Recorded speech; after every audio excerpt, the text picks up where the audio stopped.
The mahogany walls of my father's study seemed to close in around me as I watched him sign the document with theatrical flourish. His Mont Blanc pen scratched against the paper like nails on a chalkboard, each stroke another rejection of everything I'd built. I'm Sarah Chin, and at 28 I was being written off by my family for what they promised would be the last time. There, my father declared, sliding the trust fund transfer papers across his imposing desk. It's done. All $5 million will go to Rebecca instead. My sister Rebecca stood by the floor-to-ceiling windows, trying and failing to hide her triumphant smile as she watched our father disinherit me. The late afternoon sun cast long shadows across the Persian rug, the kind of expensive decoration that filled every corner of my parents' mansion. The whole room screamed old money and traditional success. Law degrees and bar association awards lined the walls, but not a single photo of me or my achievements in sight. Sarah, my mother sighed from her perch on the leather armchair, her perfectly manicured hands clasped in her lap. If you'd just gone to medical school like your sister, if you just applied yourself. I did apply myself, I said quietly, watching my father's expression darken, just not to what you wanted. Playing with computers in your apartment isn't applying yourself, he snapped, standing up to tower over his desk. His 6'2" frame, still impressive at 60, cast a shadow over me. Your sister is chief of surgery at Mount Sinai at 32. Meanwhile, you're what? Coding websites for small businesses? Living in that tiny apartment in Brooklyn? I could have told them then.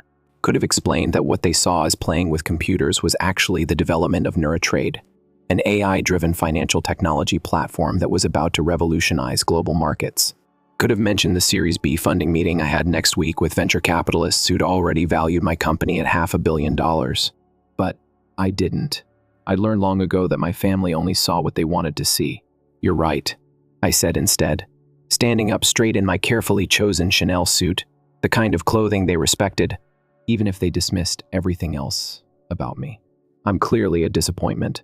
Rebecca deserves the money more than I do. Rebecca shifted uncomfortably by the window.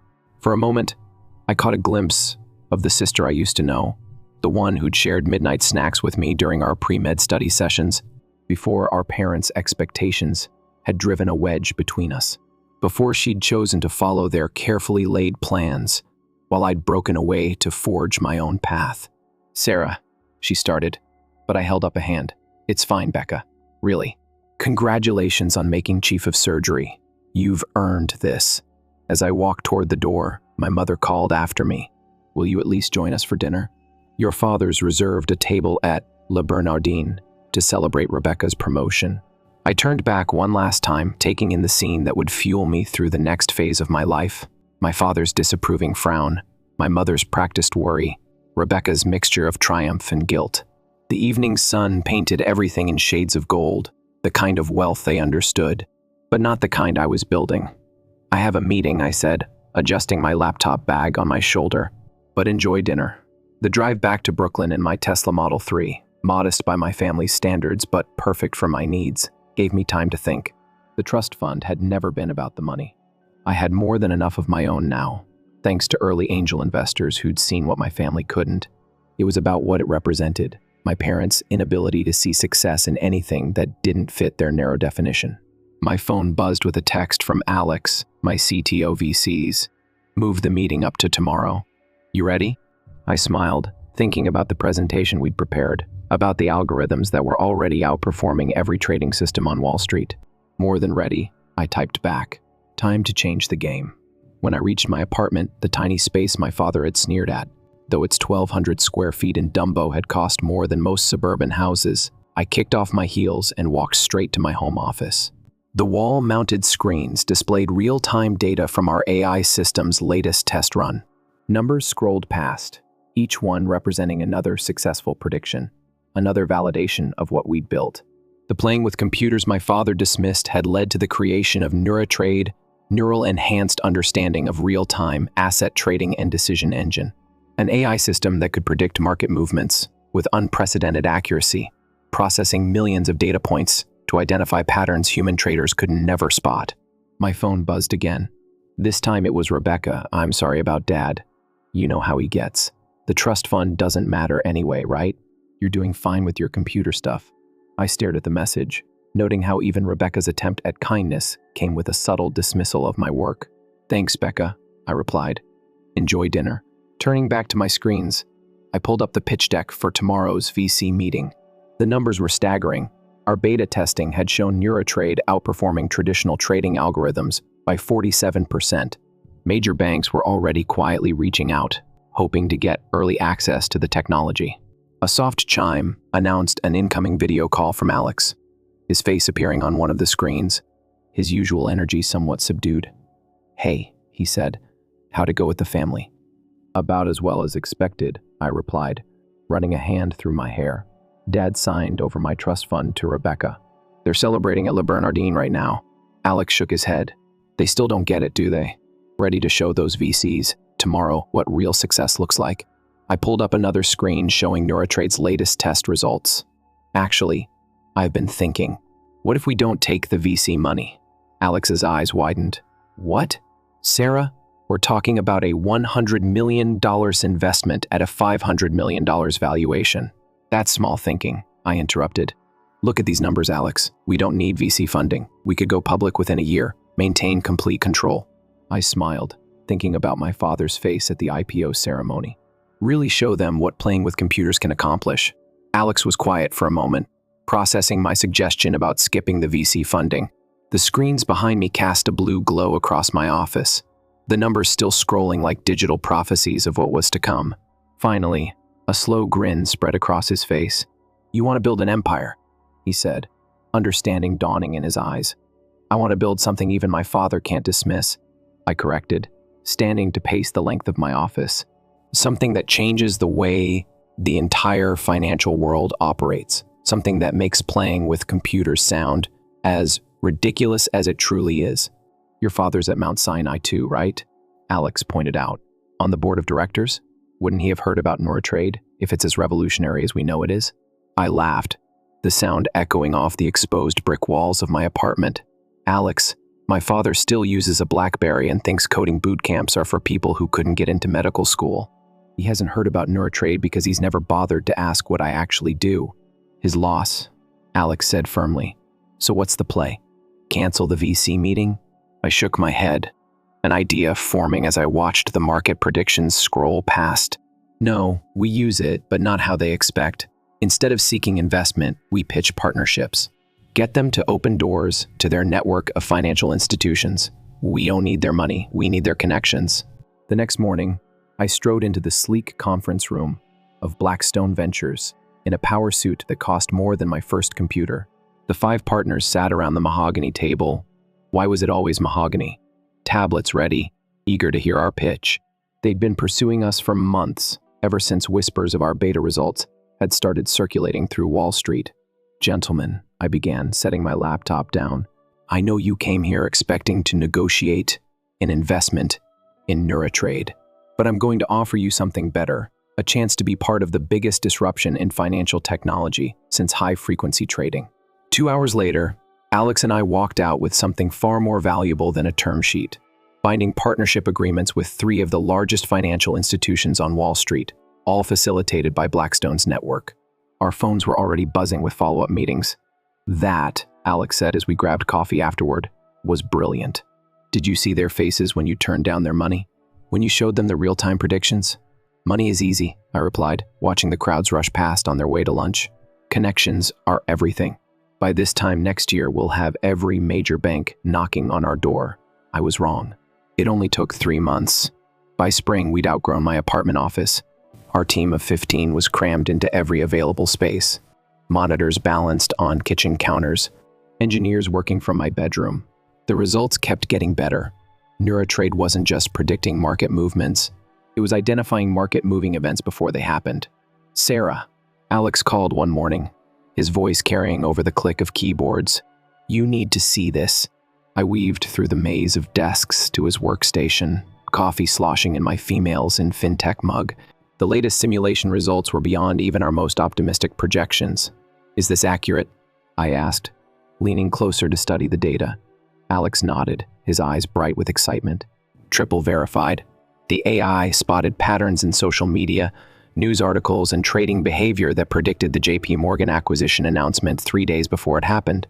If this had been real trading instead of a simulation, we would have made $2 billion. I finished. Have you shown this to the compliance team? That's the best part, he said, pulling up another screen. Everything's completely legal. Neurotrade isn't using insider information. It's just better at connecting publicly available data points than any human could ever be. My phone buzzed. A text from Rebecca. Hey sis, haven't heard from you in months. Parents are worried. Dad says your phone number at the apartment is disconnected. I smiled slightly. Of course it was. We'd moved the entire operation to a $50 million office space in the financial district 2 weeks ago. But my family still thought I was playing with computers in my tiny apartment. I'm fine, I texted back. Just busy with work. Another buzz, this time from our head of legal, Maria. SEC meeting confirmed for next week. They're interested in the compliance protocols. That was an understatement.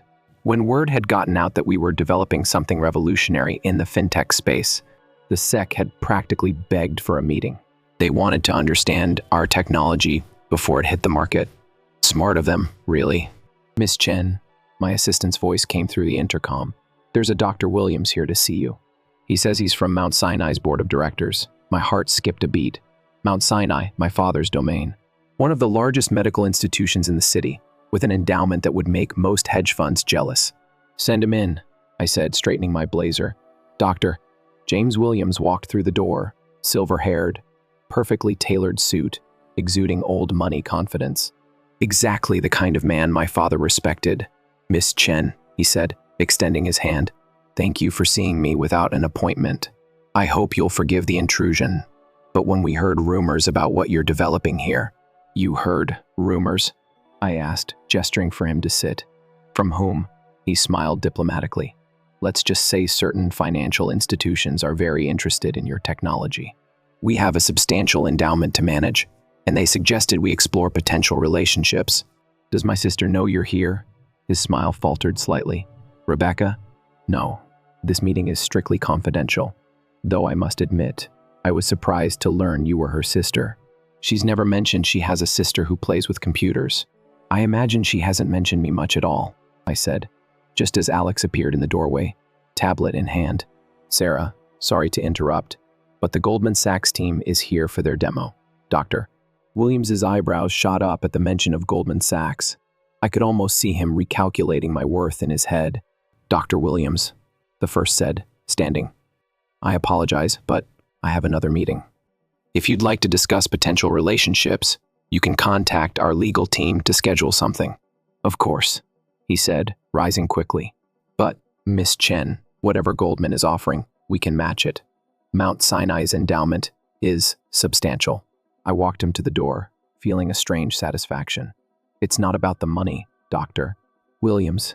It's about changing the game entirely. I'm sure you understand. After he left, Alex gave me a knowing look. You enjoyed that, didn't you? Maybe a little, I admitted. How long until he tells Rebecca about our little operation here? Given that your sister's hospital manages billions in investments? I'd say about 5 minutes. Sure enough, my phone buzzed again. Rebecca, Sarah, why didn't you tell me Jim Williams just came back from your office, looking like he'd seen a ghost? What exactly are you working on? I put my phone away without responding. There would be time for family revelations later. Right now, we had a demonstration to prepare for. The Goldman Sachs team was waiting in our conference room, 5 executives in expensive suits trying not to look too eager. Their presence here was a coup. Getting Goldman as an early partner would open every door in the financial world. Ladies and gentlemen, I began, standing at the head of the table. What you're about to see will fundamentally change how the markets operate. But first, I need you all to sign these NDAs. The Goldman executives left our office 3 hours later, with shaking hands and wide eyes. I'd never seen people so desperate to give us money that we didn't need. Alex found me later on our office's rooftop garden, watching the sunset paint the Manhattan skyline in shades of possibility. They're already calling their lawyers, he said, joining me at the railing. Want to draft the partnership terms tonight? I shook my head, my mind already 3 moves ahead. Let them sweat. Every minute they wait is another minute they imagine their competitors getting access first. Over the next few months, Neurotrade's rise became impossible to ignore. Major financial institutions practically fought each other for partnership agreements. Our office expanded to 3 full floors, the team growing to over 100 people. Every morning, I walked past rows of brilliant engineers and analysts who'd chosen to believe in my vision. The day Rebecca finally showed up at our office, I was in the middle of a code review. She stood in the lobby, still in her surgical scrubs, staring at the massive Neuratrade logo on the wall. "Why didn't you tell us?" she asked when I came down to meet her.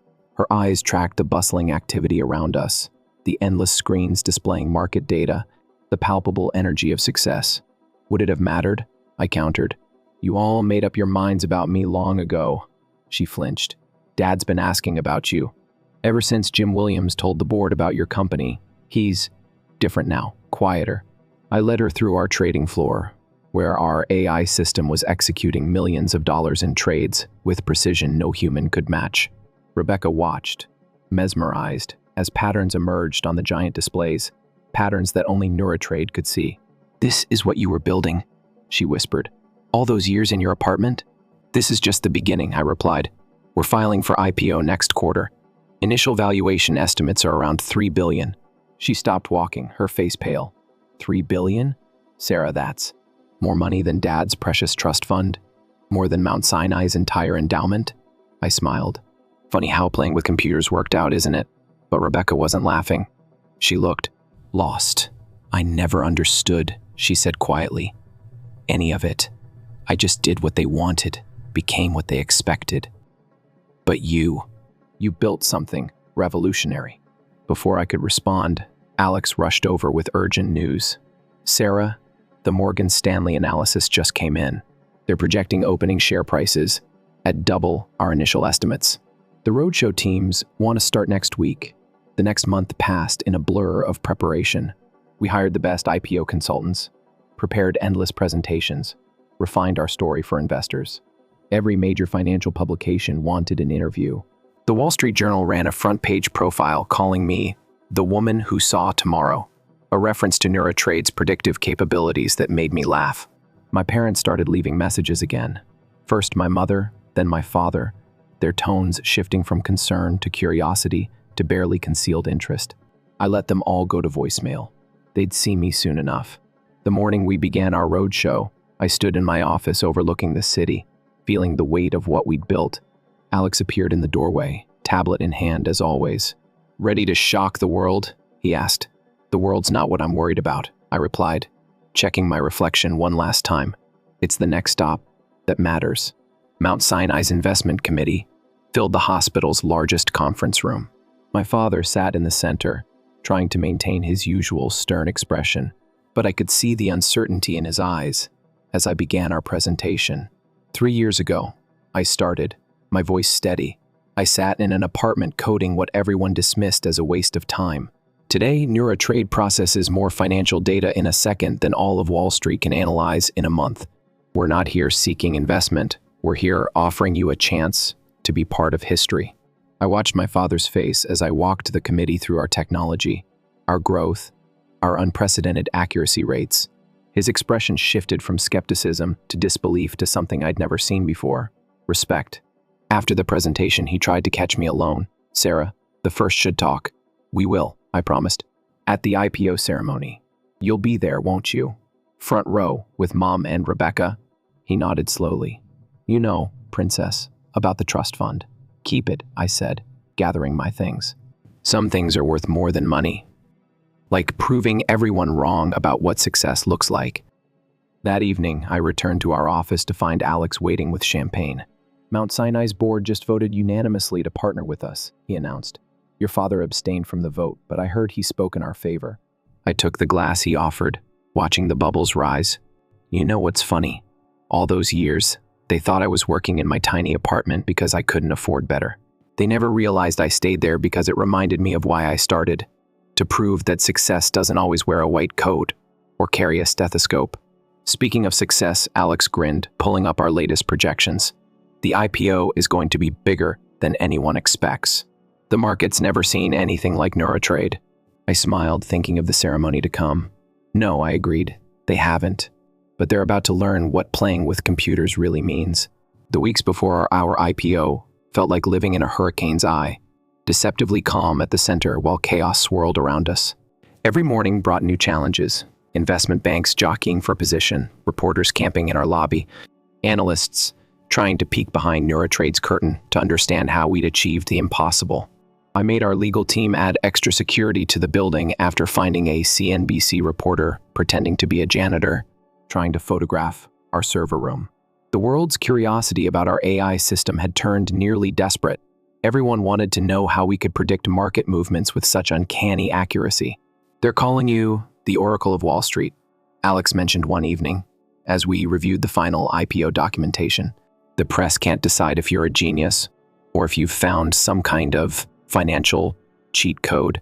Let them wonder," I replied, scanning through the projected opening share prices. Mystery adds value. Ask any luxury brand. Our valuation kept climbing as the IPO date approached. What had started as a $3 billion estimate now hovered around $5 billion. The same banks that had once dismissed us as a curious startup were now fighting to handle our public offering. Rebecca visited more frequently, usually after her shifts at the hospital. I'd find her sitting in our break room, still in scrubs, watching our engineers work with a mixture of fascination and regret. "Dad's driving everyone crazy," she told me one night. "He keeps telling anyone who'll listen about how his daughter is revolutionizing finance, conveniently forgetting all the times he called it a waste of time."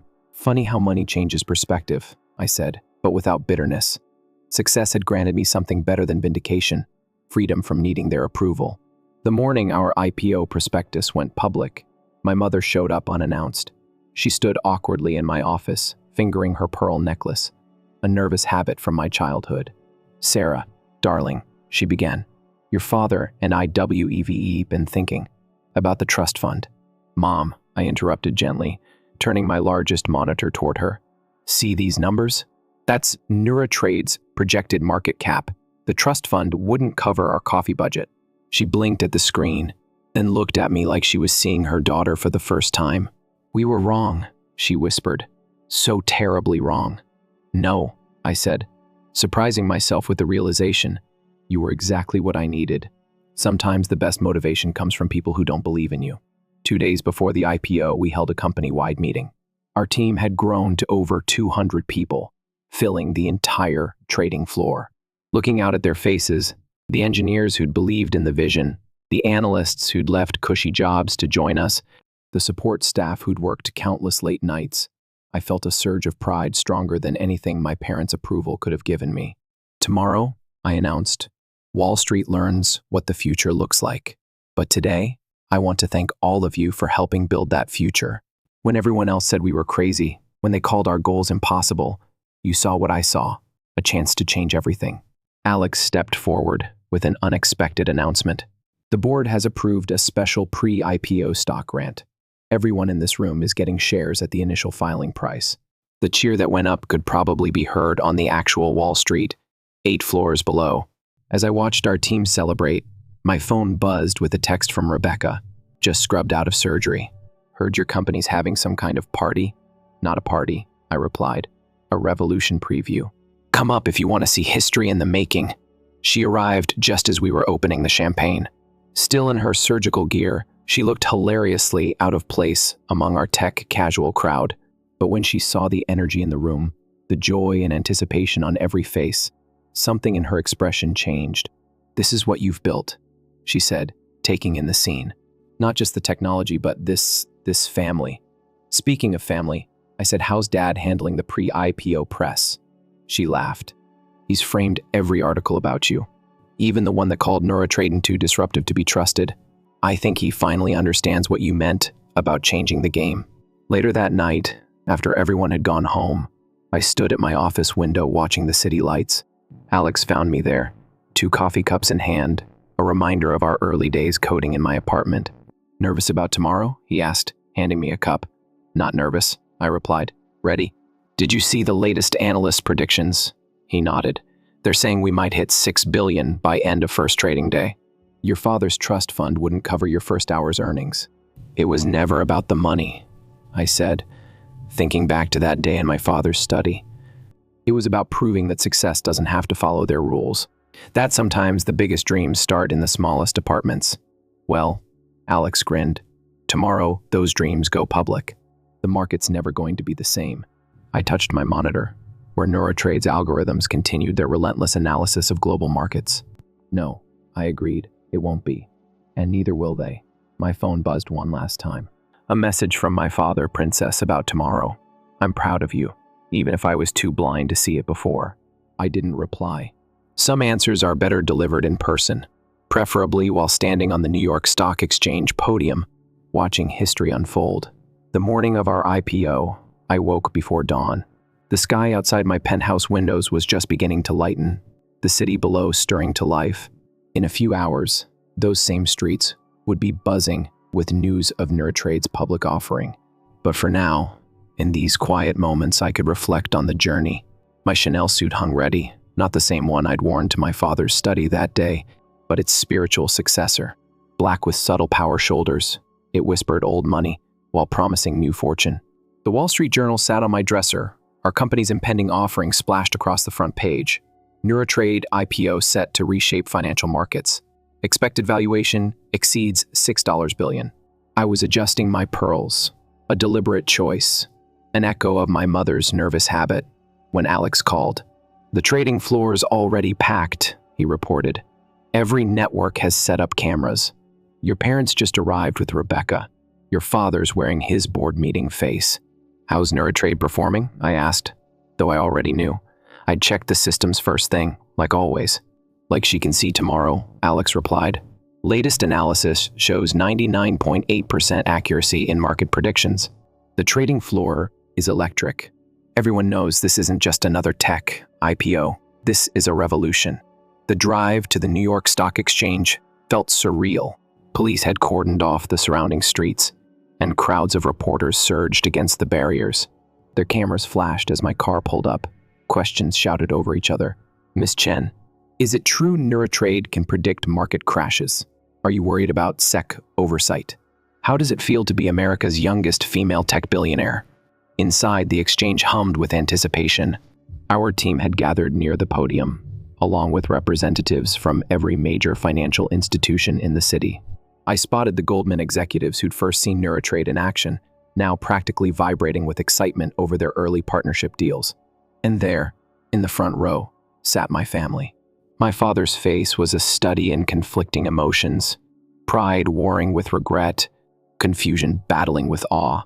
My mother kept dabbing at her eyes with a monogrammed handkerchief. Rebecca, for once not in scrubs but in an elegant suit, just stared at me like she was seeing her sister for the first time. Sarah, my father, stepped forward as I approached the podium. We had no idea. No, I said calmly, adjusting my microphone. You didn't, because you never asked. Before he could respond, the exchange president called me to the stage. The trading floor fell silent. Hundreds of faces turned expectantly toward the podium.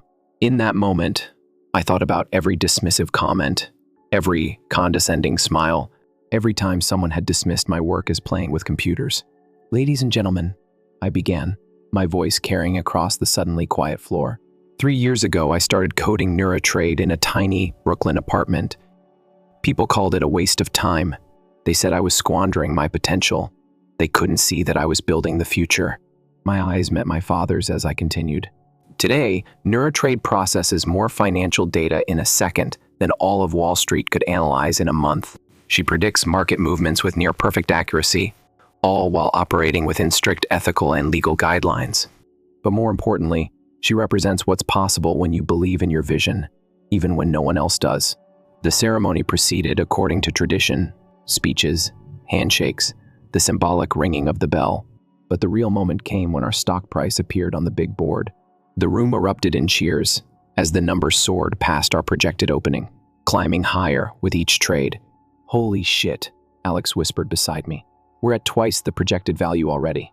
Sarah, you're not just a billionaire. You're a multi-billionaire. I watched the numbers climb, but my attention was on my family's faces. My father had gone pale, no doubt calculating the difference between this and his precious trust fund. My mother had stopped dabbing her eyes and was staring open-mouthed at the board. And Rebecca was grinning like we were kids again, sharing a secret victory. After the ceremony, the trading floor turned into an impromptu celebration. Champagne appeared from somewhere, traders and executives mingling with our team, everyone wanting to be part of the historic moment. Through it all, I watched my father struggle to reconcile his past dismissals with the empire I'd built. He finally approached me during a quiet moment, his usual confidence notably absent. "Princess," he started, using the childhood nickname he'd abandoned when I'd chosen computers over medicine. About everything I said, about the trust fund. "The trust fund that wouldn't cover 10 minutes of today's trading volume?" I asked mildly. "The one that was supposed to teach me a lesson about success?" He flinched. "I was wrong. So terribly wrong. When Jim Williams came to me after meeting with you, when he tried to explain what you'd built, I didn't want to believe it. But now you've seen what playing with computers really means," I finished for him. "Now you understand that success doesn't always wear a white coat or follow the path you chose." My mother joined us, her pearls twisted anxiously in her fingers. "We should have supported you," she said softly. "Should have tried to understand." I looked around at my real family, Alex coordinating with our team, our engineers celebrating with Wall Street traders, the entire financial world reorganizing itself around what we'd built. "You're right," I said. "You should have. But then I might not have needed to prove you wrong so spectacularly." The stock price kept climbing. That evening, as promised, I hosted my family at Le Bernardin, the same restaurant where they'd celebrated my disinheritance 3 years ago. The private dining room felt different now. The power dynamics shifted like tectonic plates after an earthquake. My father, usually so commanding in these spaces, sat almost tentatively at the table. "Your stock closed at triple the opening projection," Rebecca said, studying her wine glass. "The Medical Center's Investment Committee is having an emergency meeting tomorrow. They're calling it the best investment decision in the hospital's history." "Funny how things work out," I replied, watching my father's expression. "Sometimes the best investments aren't the obvious ones." A subtle chime from my phone drew my attention. A message from Alex. "Final trading numbers are in. You're officially worth more than the combined value of every hospital board your father sits on." I smiled, sliding the phone back into my pocket. Some victories didn't need to be spoken aloud. "Sarah," my mother ventured, "your apartment, the one we thought was so small. You could have moved any time, couldn't you? You had the money." "I could have," I acknowledged. But that apartment reminded me of something important. That size doesn't determine worth. Just like a trust fund doesn't determine success. My father cleared his throat. "When Jim Williams first came to me about NeuroTrade, I thought he was exaggerating. AI that could predict markets? My daughter, the one who played with computers building something that powerful?" But he said something I'll never forget. "John, your daughter isn't playing anything. She's changing everything." "And now?" I asked, genuinely curious. "Now I understand what real vision looks like," he replied, his voice rough with emotion. "And what real blindness was." Rebecca leaned forward suddenly. "I have a confession," she said. "After Jim's visit, I started researching everything I could find about NeuroTrade. I invested every penny I had in companies that showed interest in your technology. I believed in you, even if I didn't show it." I raised an eyebrow. "Did you make money?" She grinned. "Enough to pay back that trust fund 20 times over. But that's not why I did it. I did it because for the first time, I saw my little sister clearly, and I wanted to be part of what you were building." "Speaking of building," I said, setting down my glass, "NeuroTrade is expanding. We're moving into medical technology prediction, analyzing research data, predicting treatment outcomes, identifying promising drug trials. We need someone who understands both medicine and family, someone who knows how to bridge different worlds." Rebecca's eyes widened. "Are you offering me a job?" "I'm offering you a chance to be part of something bigger than both of us. What do you say, sis? Ready to play with computers?" The next morning, walking into NeuroTrade Tower, I passed a young intern working on code in the lobby. She reminded me of myself, back when everyone thought I was wasting time. Her laptop was covered in stickers. "Girls who code. AI is female. Future billionaire." "Keep at it," I told her, pausing by her desk. "Sometimes the biggest success stories start in the smallest spaces." She looked up, recognition dawning. "Miss Chen, I read about how you built NeuroTrade. My parents think I'm crazy for choosing computer science over law school, but you have a vision," I finished for her. "Hold on to that, and remember, the people who underestimate you today We'll be reading about you tomorrow.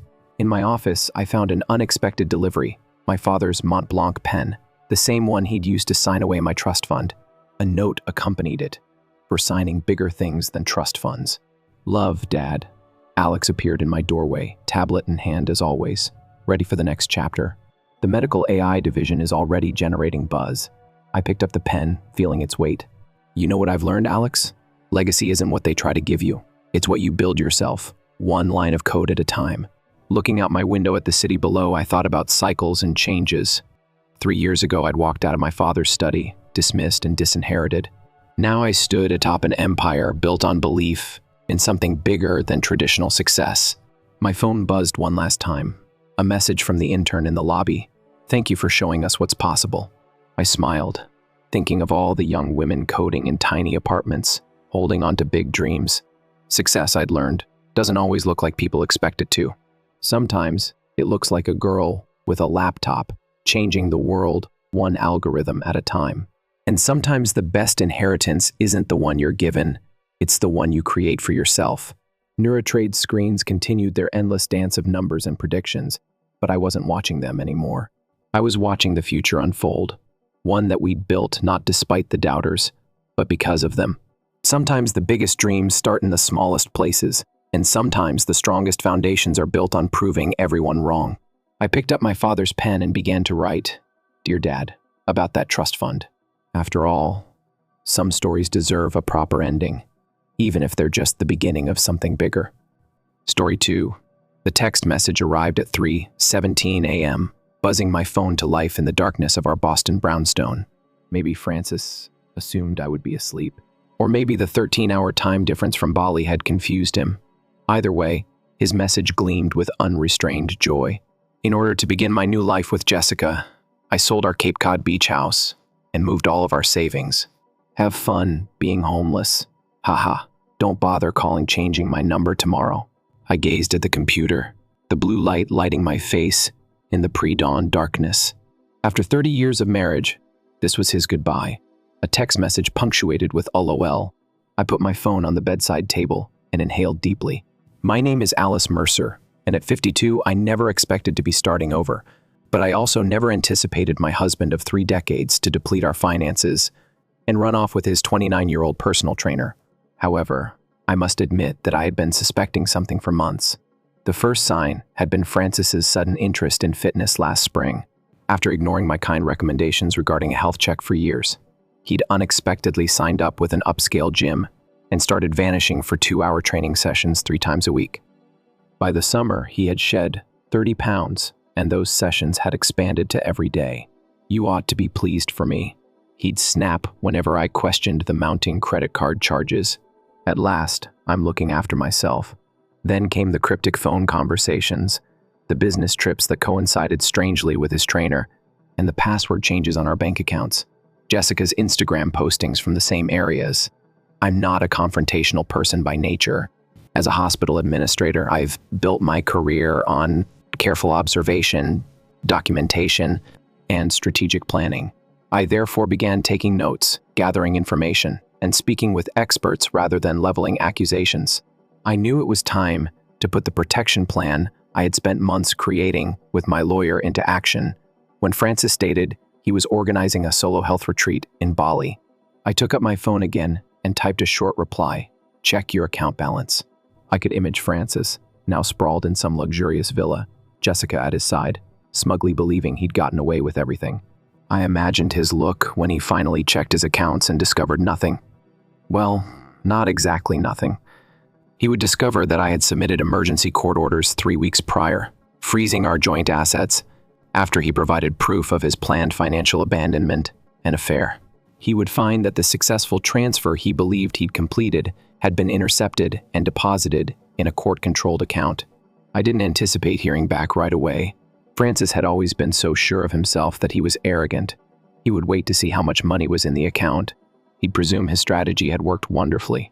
I got myself a cup of tea and relaxed at my desk, opening the folder named Francis Documents. Inside was the chronology I'd built over the preceding 6 months, a precise record that had eventually saved our family's financial future. The credit card statements had been the initial source. Francis had always handled money carefully and examined everything I bought. So when he began spending $500 weekly at Elite Training Solutions without discussion, I realized something was amiss. Then came the random cash withdrawals. $2,000 in this instance, $3,000 there, always slightly less than what would cause our bank to send out a notification. Our family lawyer, Diane, had advised me to start gathering evidence without confrontation, so I had done so first. Keep a record of everything she suggested. We'll need a strong paper trail if he's planning what I believe he is. So I did. I photographed financial accounts, logged dates of odd withdrawals, and made copies of our property deeds. Francis had created another bank account 3 months prior, according to the forensic accountant I hired. Most damning of all, I saw draft emails to a real estate agent about secretly offering our beach house, a property that had been in my family for centuries. The turning point came when I overheard a phone conversation while Francis thought I was at work. I was sleeping in our bedroom after returning home early from a migraine when I heard him in his office, talking in the quiet, personal voice he had formerly used with me. "Sweetheart Jessica, it's all coming together," he said. "The coastal home should sell soon. Alice has no idea. I'll move everything to the offshore account we established as soon as that money reaches our account. We'll be enjoying the good life in Bali by the time she discovers it. As my spouse of 30 years planned to leave me penniless, I lay there motionless." Judge Martinez had seen enough of these cases to notice the trend, so I brought everything to him the next day. The emergency asset protection order had been granted immediately, placing all our joint assets under temporary court supervision. Large-scale transfer attempts would be automatically detected and blocked. The drapes were starting to let in some morning light. Right now, our children, Thomas and Elise, would be calling shortly. They were well aware.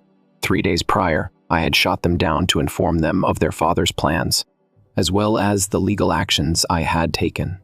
At the ages of 27 and 24, they were old enough to understand betrayal, but I was on the verge of breaking from the pain in their eyes. Once more, my phone buzzed. Our banking app was the source of the notification. Someone was attempting to access the account from an international IP address. Francis was finally checking his checkbook. My phone rang 15 minutes later. Francis's number appeared on the screen. Apparently, he hadn't changed it yet as threatened. I let it ring 4 times, utilizing the seconds to center myself before answering. "Alice, what the heck did you do?" Francis. Anger and panic mixed in his voice. The noise as his paradise fell apart all around him. "Good morning, Francis." Calmly, I answered. "You examined the accounts, I see. I own this money," he yelled. "You didn't deserve our money." I informed him that we had accumulated money for our retirement and the future of our children over our 30 years of marriage. "I will fight this." His voice fell to a hoarse whisper as he threatened. I could image him backing away from Jessica, attempting to hide the horror developing. This will not go unpunished. I've previously gotten away with safeguarding, which legitimately mine. I stated Judge Martinez was particularly interested in the taped chat when you discussed, and I quote, "leaving Alice with nothing while we live it up in Bali. By the way, the sale of the beach house has been canceled. When their lawyer got the court order, the purchasers were quite understanding." Francis's labored breathing was the only sound to break the quiet on the other end. Then I heard a woman's voice, getting more and more upset, asking questions in the background. "Is Jessica there?" I inquired. "You may wish to inform her that the authorities have been alerted to possible tax avoidance and that the offshore account you created has also been frozen. Have you been watching me?" When he did, Francis's voice was empty. "No. I've been defending myself against your deliberate betrayal," I answered. "There is a distinction." Jessica's voice grew louder and higher in tone as I heard muffled fighting on the other end. In real time, their goal of subsisting on my family's wealth was fading. "Francis," the first added, "Monday is the day of the court's emergency hearing. You must participate via video conference or in person. I advise you to organize for your return because your passport has been flagged." Flagged. What does that signify? You could hear the panic in his voice. Right now. It implies that while you can leave Bali, you'll be held when you seek to enter any nation other than the United States. The judge was worried that you could try to take marital property and get away. The background noise of the muted dispute was getting stronger. I heard Jessica mention making commitments and squandering my time. All of the court paperwork have been sent to you via email, I said. Since your brother Michael is an attorney, Diane suggested that I copy him as well. By the way, he gave me a call this morning. He feels let down. I would be understating it. Michael had been furious, offering to fly to Boston immediately to help me navigate the legal proceedings. My brother has gone crazy, he said. Dad would feel embarrassed. Hold on, Alice. Francis. His voice had altered. Right now, desperation replaces fury. We can figure something out. We will, I said, through the appropriate legal channels. I advise you to locate a reputable lawyer. Oh, and the kids know everything, Francis. They've witnessed the proof.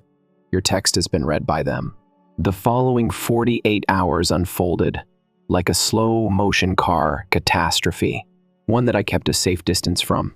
That day, Francis made 17 additional attempts to call. I only responded once more, telling him that any correspondence from now on should be sent via our lawyers. I then sent his calls to Diane's office, where Diana's secretary recorded every attempt. By evening, his brother Michael and Francis had come to my house with their legal knowledge and moral support. I've studied everything, he continued, laying the paperwork across my dining room table. Alice, you did everything precisely perfectly. The evidence is overwhelming, and the judge's protective orders are sound. What do you think he'll do next? I asked, pouring us both coffee. Michael let out a sigh. He would attempt to rescue everything he could and board the next aircraft home, if he were acting rationally. But Francis has always doubled down when cornered. Just like clockwork, my phone buzzed with an email alert. Miss S. Mercer. It came from Jessica, not Francis. It began formally. I feel compelled to let you know that Francis gave me false information about his financial status. He informed me the beach home was his alone, inherited from his parents, and that you had consented to divorce. If I had known the truth, I would never have gotten involved. With immediate effect, I am terminating our relationship. Michael read it over my shoulder and gave out a low whistle. Rats and sinking ships, he murmured. Do I have to answer? I inquired. Absolutely not, Michael suggested. Give it to Diane so she may include it in the file. Here, Jessica may be attempting to portray herself as an innocent victim. The next morning brought news from the forensic accountant. Overnight, Francis tried a number of different passwords and even tried to modify the recovery email addresses in an effort to get access to many accounts. Each attempt had been noted and submitted to the court. He's digging himself deeper, Diane stated on our morning call. Attempts to disobey court orders are taken extremely severely by the judge. By lunchtime, we received information from the attorney in Cape Cod that Francis had phoned the real estate agent, requesting they proceed with the beach home sale, in spite of the court's directive. The call had been recorded and delivered straight to Diane by the agent, who was already aware of the circumstances. This is really useful for our scenario, Diane stated. It shows that even after being properly informed, he still intends to disobey the court's orders. That night, Thomas and Elise stopped by for supper. Both of them had taken time off from work to reflect on their father's treachery. As we sat around the kitchen island, Thomas said, Mom, is there any news regarding Dad's return? I gave a head shake. Not directly, but Michael feels he'll have to return soon, if only to try to defend himself in court. Elise shoved her food about her plate, always the more sentimental of the two. It still amazes me that he texted you in that manner. Enjoy being homeless. After 30 years, who says that to someone? Someone who felt he'd gotten away with it? Michael responded and came over with a bunch of fresh papers, which leads me to this. Francis has now informed us that he has scheduled a trip back to Boston. He lands tomorrow evening. I had a complex variety of feelings, including worry about meeting him, relief that he was coming back to face the penalties, and an odd sense of validation that my preparation had been successful. Additionally, he issued an official message via a lawyer from Bali. Michael went on, passing me a piece of paper. He is asserting that there was a miscommunication over the beach house listing and that the SMS was sent in jest. A joke. Elise's voice raised in incredulity. Following the presentation of all the evidence, Francis's return to Boston unfolded like a well-planned legal dance. As soon as he reached customs at Logan International Airport, Diane had a court official deliver documents to him. While waiting in the terminal, Michael's colleague provided us with real-time updates. on what was happening. He just got here. We were sitting in Diane's office when Michael reported reading on his phone. Looked shell-shocked. Jessica was nowhere to be seen. A court officer is currently on the way. I nodded while keeping my cool, despite my pounding heart. After being married for 30 years, I knew Francis well enough to predict his answer. Denial comes first, followed by haggling and finally unwarranted rage. And lastly, after everything else had failed, heartfelt requests for pardon. Diane replied softly, "Alice, are you certain that you want to attend the hearing tomorrow? You might give me permission to act as your complete representative." "I must be there," I answered. "For me, not for Francis. I spent too many years being invisible, meeting his desires and goals at the price of my own." Alice gave my hand a firm squeeze. In order to present a unified front during this trying time, both of our children had insisted on accompanying me to the law office. 2 hours later, Francis's newly hired attorney called Diane. They asked to meet urgently. Diane said, following the conversation, that it was a last-minute attempt to negotiate their offering a settlement prior to the hearing. "If you will revoke the emergency orders and consent to a speedy, amicable divorce, Francis will let you keep the beach house. Let me." I nearly burst out laughing as I repeated the ridiculousness. "My family has owned the beach cottage for 4 generations. "That's right," Diane gave a nod. "The offer isn't sincere. They are trying to find out what you could agree to. Inform them that we will be seeing them in court." I spoke aggressively. I was getting ready for bed that night when Francis's brother's number appeared on my phone. "Alice, Francis and I are together," Michael said in a strained tone. "He wants to talk to you prior to the hearing tomorrow." "He's adamant, but I've told him not to." I inhaled deeply.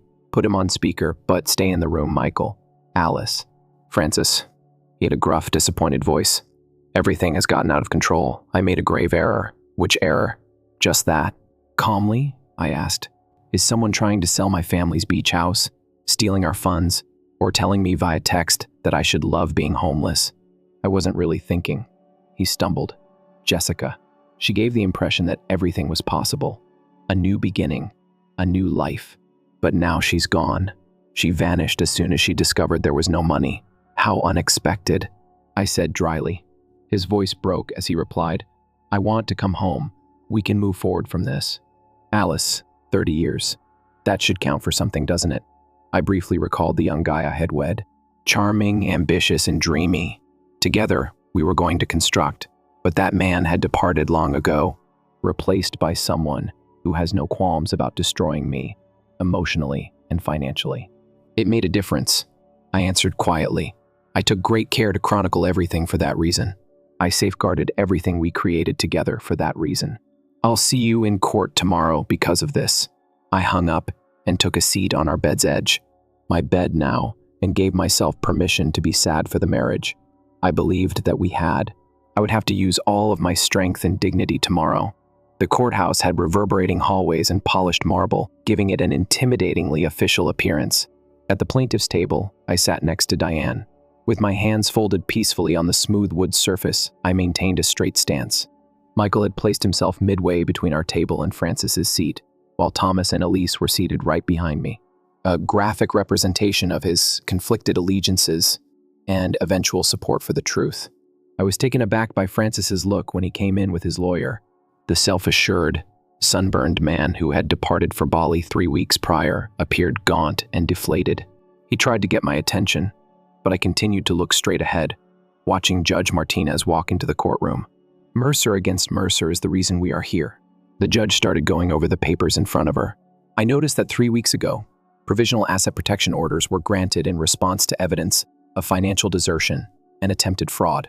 Gregory Powell, Francis's combative litigation lawyer, got up right away. Your Honor, according to my client, there has been a significant miscommunication. The aforementioned SMS message was never meant. However, it was sent with bad judgment." He was interrupted by Judge Martinez. "I've gone over all of the paperwork, Mr. Powell, including the audio recordings, the draft emails about the illegal sale of property that was jointly held, and the several efforts to get into frozen accounts following court orders. Let's not waste this court's time with absurd justifications." Powell took a seat, reprimanded. Francis appeared to get smaller in his chair. The hearing was conducted in a thorough manner. Francis had taken out around $87,000 in little quantities over the course of 4 months, according to the forensic accountant's findings. Through a video conference, the real estate agent testified on Francis's directive to sell the beach home without my knowing. The evidence from Francis's own devices, the emails, the offshore account that was created, and the talks with Jessica about their new life was the most incriminating. Francis used a contritionary tactic when he eventually took the stand. "Your Honor, I made a very bad error. It was a midlife crisis gone wrong. I never genuinely wanted to leave my wife impoverished. However, you explicitly said in your text message to enjoy being homeless," Judge Martinez observed as she glanced at him through her glasses. "I was flaunting myself for Jessica," Francis confessed in a hardly audible voice. "I threatened to leave your wife of 30 years homeless in an attempt to impress her."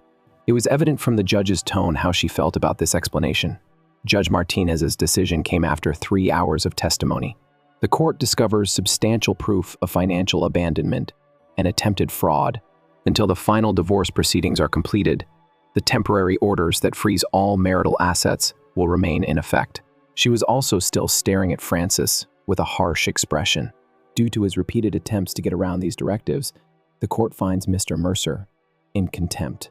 Following notice, she ordered Francis to give up his passport and designated a court-appointed financial guardian to manage the marital assets throughout the divorce proceedings. Above all, she approved my request for the exclusive use of the Cape Cod Beach House and our Boston residence throughout the proceedings. "Mr. Mercer," she said, "attempts to conceal marital assets or purposefully make a spouse poor are viewed with disdain by the court. You're lucky Miss S. Mercer found out about your schemes before you were successful." Francis came up, disregarding his lawyer's attempts to stop him. As we were packing to leave, "Please, Alice." His voice cracked as he started. "What am I meant to do?" For the first time that day, I gave him a direct glance. "You ought to have thought about it before urging me to embrace my homelessness. You'll find a solution, I'm sure." I sat on the porch of the Cape Cod Beach House 6 months after the court hearing, watching the October sunset turn the sea scarlet and gold. 3 weeks prior, the court had completed the divorce, bringing an end to our 30-year marriage. The settlement had been firm but fair in the end. The court noted Francis's willful attempt to mislead and gave me the beach house entirely, along with 70% of our assets and retirement monies. Francis got enough liquid funds to buy modest home and the smaller of our 2 autos. He had been mandated to cover all of my legal bills. "Morty, Mom," Alice showed up beside me. Her hair was disheveled by the sea breeze. "Regards, my love." As the evening air chilled, I took the hot cup and wrapped my hands around its warmth. With his phone in hand, Thomas came out of the room. "Uncle Michael gave a call. Dad has at last located an apartment. Next Monday, he begins his new position at the community college." I gave a nod. Francis, who had lost his executive position following the scandal, was neither happy nor saddened by the news. Someone who had tried such deliberate financial deception was not welcome at his former employer. "Are you all right?" Elise looked at my face and inquired. "I am," I said, astonished to learn that it was accurate. Francis should never have to endure. All I wanted to do was defend what was ours. I became aware that, although Francis had lost almost everything, I had acquired an unexpected power as the waves lashed softly across the coast. I had a better idea of the life I wanted to lead going forward, something I was unaware I had. I stood at the podium in front of a room full of attentive faces in the conference center at Boston University, exactly 1 year to the day after I had received Francis's cruel text. More than 200 people attended the event, financial security after betrayal, most of whom were women over 50 in comparable circumstances to mine. I informed the crowd that preparation is not paranoia. There is no mistrust of documentation.